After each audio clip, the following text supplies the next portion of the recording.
नमस्कार साथियों, मैं एक बार फिर आप सबके साथ एक नए विषय को लेकर के उपस्थित हुआ हूं। मेरा नाम शरद कुमार, जिला मंत्री, बिहार राज्य राजपत्रित कर्मचारी महासंघ। साथियों, आज मैं जिस विषय पर आपसे मैं चर्चा करने के लिए उपस्थित हुआ हूं वो विषय है सिंचाई विभाग के मौसमी कर्मचारी और यहाँ के डेली वेजेस जो कर्मी हैं। साथियों, मैं जल्दबाजी में ही सारी बातों को रखूँगा। हम सिंचाई विभाग के अंतर्गत मौसमी कर्मचारी के रूप में पूरे साल जो सिंचाई विभाग का नहर है, उस नहर पर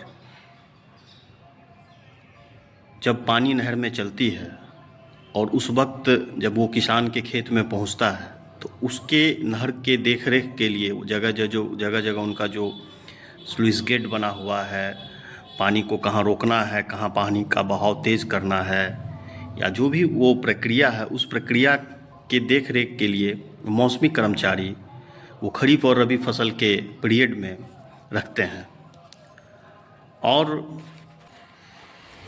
और जो भी वहाँ के तकनीकी पदाधिकारी होते हैं, कनीय अभियंता, असिस्टेंट इंजीनियर, जिस कार्यपालक अभियंता के क्षेत्र में वह नहर होता है, वो उनके वेतन आदि के भुगतान के लिए जो सरकार से उनके मद में जो पैसा आता है वो भुगतान करते हैं।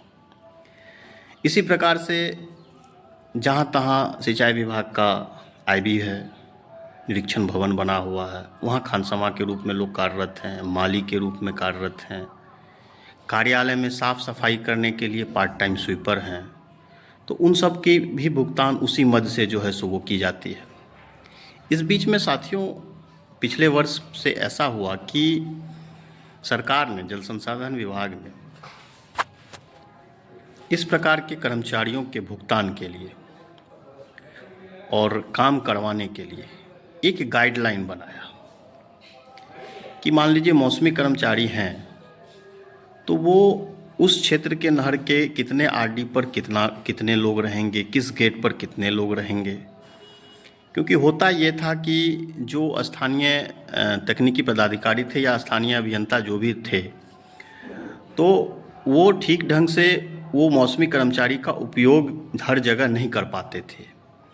तो सरकार के संज्ञान में जब ये चीज़ें आई, तो जब वो देखे कि एक ही जगह मौसमी इतने कर्मचारी को वो लगा करके एक ही जगह काम करा रहे हैं, एक पॉइंट पर कम कर्मी हैं, कुछ इस तरह की बातें सामने आई, कुछ अनियमितता की भी बात आई भुगतान इत्यादि करने में।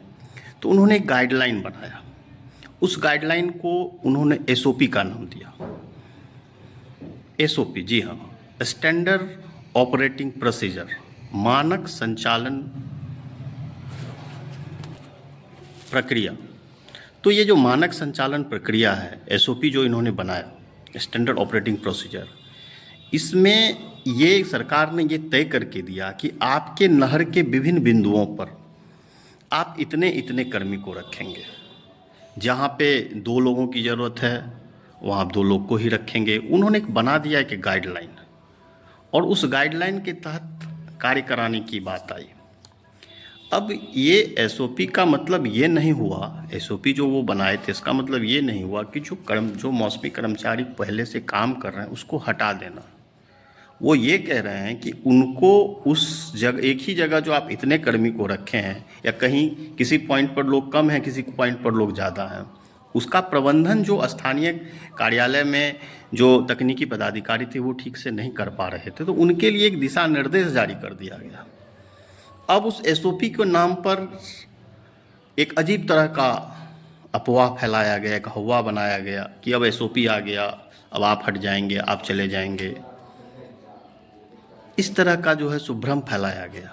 लेकिन हकीकत बात यह है कि मैं जब इसके तह में गया तो कई प्रमंडल में तो पहले से जो हमारे मौसमी कर्मचारी कार्यरत थे उसमें 2-4 अधिक की ही संख्या है। कहीं कहीं ये बात ज़रूर है कि कहीं कहीं ज़रूरत से ज़्यादा लोग कार्यरत थे, तो उस पॉइंट से हटा करके उनको अलग अलग पॉइंट पे रखा गया। तो ये जो अनबैलेंस की स्थिति बनी थी, मतलब ये कहना चाहता हूँ कि एसओपी के नाम पर जो ये हटाने की बात है वो इस तरह की कोई बात नहीं थी। और इसको जो जिस रूप में लिया गया है, आज सहरसा के परिक्षेत्र में मौसमी कर्मचारी के भुगतान को लेकर के मैं देखता हूँ कि पिछले 10-12 साल से बराबर कुछ ना कुछ आंदोलन होते रहे हैं। हालांकि उसमें उसका फलाफल जो है साथियों, वो जो संघर्ष उनका चला, तो इस क्रम में उन्हें आशातीत सफलता भी नहीं मिली। और सबसे बड़ी बात ये है कि मैं जब इधर इनके मामले को गंभीरता से देखा तो 2 वित्तीय वर्ष में उनका पारिश्रमिक भुगतान तक नहीं हुआ। 19-20, 20-21 में इस परिक्षेत्र के कई प्रमंडल के मौसमी कर्मचारी को उनका पारिश्रमिक भुगतान नहीं हुआ। कोरोना काल में उनसे काम लिया गया नहर पे, वो काम किए, कई विभाग में हर जगह जो है सो कोरोना काल में भी भुगतान हुआ। और ये मौसमी कर्मचारी जब वो काम किए, वो नहर पर रहे, फिर भी उनका भुगतान नहीं हुआ। तो बहुत ही ये गंभीर मसला है कि, और जबकि इस उनके बारे में जो स्थानीय कार्यालय है, वो प्रमंडल है, वो जो तकनीकी पदाधिकारी थे, जूनियर इंजीनियर से लेकर कार्यपालक अभियंता तक, उन्होंने रिपोर्ट किया कि ये काम किए हैं। तो जो इन लोगों की स्थिति बनी हुई, वो स्थिति काफ़ी दयनीय है। और बार बार हर चीज़ के लिए बताइए, मुझे याद है इन्होंने इस बात के लिए भी संघर्ष किया था कि हमें पैसा एडवाइस के माध्यम से दीजिए, बैंक अकाउंट के माध्यम से दीजिए। मैं जिस बात को कहना, इसके लिए इन्होंने संघर्ष किया था और ये लड़ाई लड़ी थी कि आप मेरे खाता में पैसा दीजिए, और तब इनको एडवाइस से भुगतान होना शुरू हुआ। मैं ज़्यादा बात को कुदेरूंगा नहीं, क्योंकि मौसमी कर्मचारी एक प्रोजेक्ट बना हुआ था भ्रष्टाचारियों के लिए, और हर तरफ से इनका शोषण हुआ है और होता रहा है। साथियों, ये तो नहर पर काम करने वाले मौसमी कर्मचारी की बात हुई, जो इतना महत्वपूर्ण काम को कर रहे हैं, उस नहर की देखभाल कर रहे हैं। किसान तक जो नहर से पानी पहुंचता है, पानी पहुंचने के क्रम में उसका वो देखरेख कर रहे हैं। ये तो एक हुआ। अब यहाँ पर जो डेली वेजेस के कर्मी हैं, कार्यालय के जो सफाई कर्मी हैं, इनको 1 साल से भुगतान नहीं किया गया है। बताइए, ये सरकार और उनके जो पदाधिकारी हैं, अब कार्यालय में सफाई व्यवस्था के लिए भी आंदोलन करना पड़ेगा क्या? हमको झंडा लेकर के उतरना पड़ेगा कि हमारे कार्यालय की सफाई कराई जाए? आज हमसे सवेरे कुछ आज क्या पहले भी मिले थे, मैंने उनके सवाल को लेकर के जो है सो पत्र भी लिखा, मतलब उच्चाधिकारी से मेरी वार्ता भी हुई, बातचीत भी किए, और हमारे कई साथी जो है सो लगातार उसके लिए प्रयासरत भी रहे हैं। लेकिन नतीजा ये है कि पिछले 1 साल से सिंचाई विभाग के सहरसा परिक्षेत्र के स्वीपर, जो सहरसा का जो मुख्य अभियंता कार्यालय में जो काम करते हैं, यहाँ के जो आईबी में काम करते हैं, पदाधिकारी के आवास पे जो स्वीपर बरसों से काम कर रहे हैं, मैं जिनको बचपन से देख रहा था, वो लोग जो काम कर रहे हैं, उनको पिछले 1 साल से पैसा नहीं भुगतान हो रहा है। और क्यों नहीं भुगतान हो रहा है? क्योंकि उनके जो नियंत्री पदाधिकारी वो कहते हैं कि एसओपी लागू हो गया है। जबकि सही बात है, एसओपी लागू हो गया, और एसओपी में ये कहा गया है कि आप अपने कार्यालय की साफ सफाई और बेहतर ढंग से कीजिए। ऐसा नहीं है कि एक ही कार्यालय में 5 स्वीपर काम करेगा, हर पॉइंट पर अलग अलग जो है वो स्वीपर रहेगा। मतलब उसको बेहतर प्रबंधन, और उस नाम पर जो है सो ये यहाँ से क्या भेजे सरकार को, कैसे भेजे, क्या रिपोर्ट किए। जबकि कोसी कॉलोनी का एरिया काफ़ी बड़ा एरिया है। बाद में पता चला कि इस एरिया को सरकार का जो पोर्टल है, सरकार का जो बैठक हुआ था इस बात को लेकर के, उसमें इसको शामिल ही नहीं किया गया। तो इसमें किसकी गलती है? इसमें किसकी गलती है? वो स्वीपर की गलती तो नहीं है, उनको साफ़ सफाई करने वाले जो गरीब गुड़वा कर्मचारी, उनकी गलती तो नहीं है, वो अल्प वेतन भोगी कर्मचारी की तो गलती नहीं है। वो बरसों से आपके यहाँ काम कर रहे थे, साफ़ सफाई की व्यवस्था कर रहे थे, और मैं देख रहा हूँ कि पिछले 6, 7, 8 महीने से साफ़ सफाई बराबर हो ही नहीं रहा है कार्यालय का। जैसे तैसे उसको पकड़ के लोग झाड़ू पोछा करवाते हैं, बैठने लायक बनाते हैं, वो भी ठीक ढंग से नहीं होता है।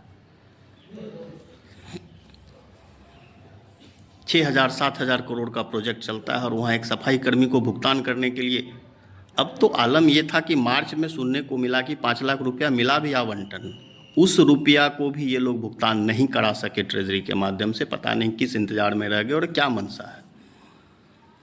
तो ये सारे सवाल काफ़ी अहम हैं। मैं जल्द ही इसे बेहतर रूप से उच्चाधिकारी के माध्यम से सरकार तक इस बात को पहुंचाऊंगा, और इनकी लड़ाई जो है, इनका जो वाजिब हक है, इन्हें मैं दिलवा के रहूँगा, चाहे इसके लिए मुझे जिस स्तर पर जो भी संगठनात्मक कार्रवाई करना पड़े, जो भी आंदोलन करना पड़े, उसके लिए मैं हमेशा तैयार हूँ। चाहे वो मौसमी कर्मचारी का सवाल हो, उनके भुगतान का सवाल हो, चूँकि देखिए वो लोग बेसिक काम करते हैं, बहुत जेन्युइन और बेसिक काम करते हैं। उनके लिए सरकार को भी सोचना चाहिए। अगर वो नहर पर बराबर नहीं रहेंगे, पानी तो वहाँ से छूटेगा बीरपुर बराज से सब विभिन्न नहरों में, वो कहीं टूट जाता है, कहीं कुछ हो जाता है, कहीं कुछ हो जाता है, वही लोग हैं जो उसका देख रेख करते हैं, और वही हैं जो कि बाकी उच्चाधिकारी को वो खबर करते हैं और चीज़ें सामने आती हैं, कहाँ क्या हो रहा है, कहाँ नहर कट गया, कहाँ क्या हो गया। तो ये तो बहुत महत्वपूर्ण काम कर रहे हैं। आप सुबह सुबह ऑफिस आइएगा, ऑफिस में सफाई नहीं रहेगी, मिट्टी धूल पड़ा रहेगा। हम लोग 2025 के कार्यालय, बिहार सरकार के कार्यालय में हैं, और यहाँ सफाई व्यवस्था हो, इसके लिए जद्दोजहद करना पड़ता है। तो ये स्थिति है जल संसाधन विभाग की, ये बड़ा ही गंभीर मसला है। फिर लोग वहाँ पर बहुत तरह की बातें भी होती है, तो ये सब बेसिक बात है, ये जानने का सबको अधिकार है। मैं तो अभी बहुत बातों को छुपा के कहता हूँ, आवश्यकता पड़ेगी तो मैं इसे और डिटेल में बताऊँगा। ठीक है साथियों, मैं अभी फ़िलहाल इस बात को यहीं समाप्त करता हूँ। इनकी लड़ाई आगे लड़ी जाएगी, और मैं अपने मौसमी कर्मचारी इसको पूरे भरोसे के साथ कहना चाहता हूँ कि आप बिल्कुल अपने कर्तव्य पर बने रहें और आप कार्यरत रहें। आपका जो भी वाजिब हक अधिकार है, हर चीज़ आपका समय पर भुगतान कराने के लिए बिहार राज्य अराजपत्रित कर्मचारी महासंघ तत्पर है, तत्पर रहेगा। धन्यवाद।